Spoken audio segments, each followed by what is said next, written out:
అగండి, మీ ఇంట్లో ఎవరైనా విదేశాల్లో ఉన్నారా? మీ కుటుంబానికి దూరంగా ఒంటరిగా జీవిస్తున్నారా? వారి గురించి ఆందోళన పడుతున్నారా? అయితే ఈ ప్రార్థన మీకోసమే. దేవుడు దూరదేశాల్లో ఉన్న మీ ప్రియమైన వారిని కాపాడి వారి జీవితాలను ఆశీర్వదించాలని కలిసి ప్రార్థిద్దాం. ప్రార్థన. ప్రియమైన పరలోక తండ్రి, ఈరోజు మా కుటుంబాలకు దూరంగా విదేశాల్లో నివసిస్తున్న ప్రతి ఒక్కరిని నీ సన్నిధికి తీసుకొస్తున్నాము. ప్రభువా, వారు ఎక్కడ ఉన్నా నీ రక్షణ వారి వెంట ఉండాలి. వారి ప్రయాణాలను కాపాడుము. వారు నివసించే ప్రదేశాల్లో ప్రతి ప్రమాదం నుండి, చెడు నుండి వారిని రక్షించుము.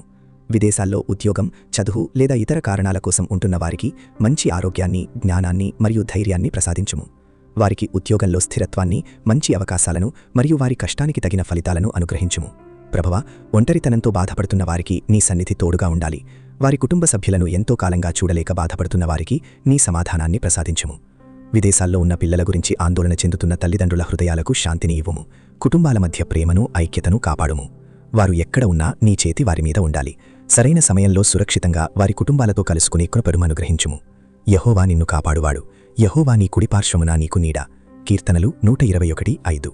ప్రభువా, విదేశాల్లో ఉన్న ప్రతి ఒక్కరిని, వారి కుటుంబాలను నీ కృపలో ఉంచుము. ఈ ప్రార్థనను మా ప్రభువైన యేసుక్రీస్తు నామంలో అడుగుచున్నాము. ఆమెన్.